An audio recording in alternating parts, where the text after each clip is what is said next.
Praise the Lord. The best wishes to you and your family members in the name of God. దేవునికి మహిమ కలుగునుగాక. దేవుని నామము పేరిట మీకును మీ కుటుంబ సభ్యులందరికీ శుభాభివందనములు. Today God promise. ఈరోజు దేవుని వాగ్దానము. You are the salt of the earth. Matthew's 5th chapter 13th verses. మీరు లోకమునకు ఉప్పై ఉన్నారు. మత్తయి సువార్త 5వ అధ్యాయము 13వ వచనము. ప్రియమైన సహోదరి సహోదరులారా, ఈరోజు ఈ వాగ్దానం ద్వారా దేవుడు మనతో చెప్తున్న మాట, మనమందరము దేవుని బిడ్డలము, ఆ పరలోక రాజ్య వారసులము. కాబట్టి మనము ఈ లోకంలో మనం జీవించుతున్నప్పుడు సారము కలిగి ఉప్పు వలె జీవించాలి.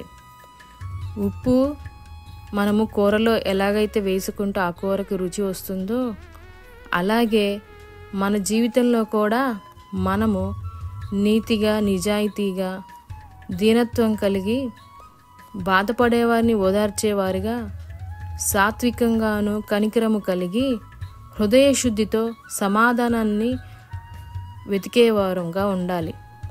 అలా ఉంటేనే మన జీవితాలు సారవంతంగా ఉంటాయి. అప్పుడు దేవుని యొక్క బిడ్డలుగా మనము దేవుని నీతిని నెరవేరుస్తాము.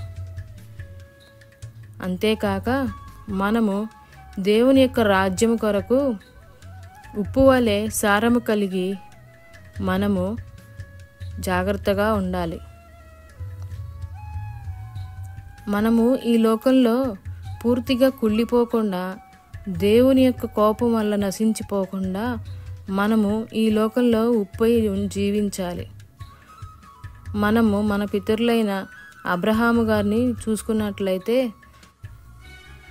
అబ్రహాము గారు తమ్ముడు లోతు గారు సొదొమ పట్టణంని విడిచిపెట్టడానికి దేవుడు ఆ యొక్క దేశాన్ని నాశనము చేయడానికి పూనుకున్నప్పుడు అక్కడ ఒక నీతిమంతుడు కూడా లేడని దేవుడు చెప్తాడు.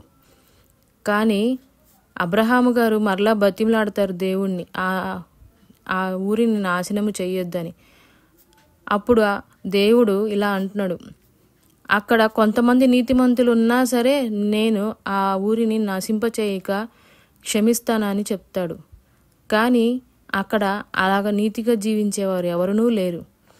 కాబట్టి అబ్రహాముని లోతును అక్కడి నుంచి నువ్వు వెళ్ళిపోతేనే నేను ఏదైనా చేయగలనని చెప్పేసి అన్నప్పుడు అబ్రహాము గారు లోతుని తీసుకొని వెళ్ళిపోయాను. అంటే ఇక్కడ మనము నీతిగా జీవించినప్పుడు మనము ఈ లోకానికి ఉప్పుగా జీవిస్తాము. మనం పచ్చళ్ళు కూడా పెట్టుకునేటప్పుడు చూడండి, అవి పాడైపోకుండా ఉండాలంటే పచ్చడికి తగినంత ఉప్పును జత చేస్తారు. ఎందుకంటే ఆ పచ్చడి పాడవకూడదు కాబట్టి. అట్లానే మన జీవితాలు కూడా పాడైపోకుండా ఉండాలి అంటే మనము నీతిగా, నిజాయితీగా, దీనత్వం కలిగి ఉండాలి.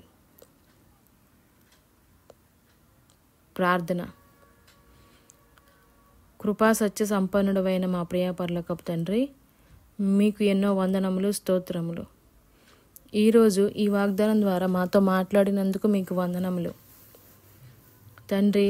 మేమందరము ఉప్పు ఎలాగైతే సారవంతం కలిగి ఉంటుందో అలాగే మా జీవితాలు కూడా సారవంతము కలిగి నీ యొక్క రాజ్యంలో మేము సారం కలిగి ఉండేవారముగా అటు కృపను దయచేయమని నజరేయుడైన యేసుక్రీస్తు అతి పరిశుద్ధ నామమున అడిగి వేడుకొనుచున్నాము తండ్రి.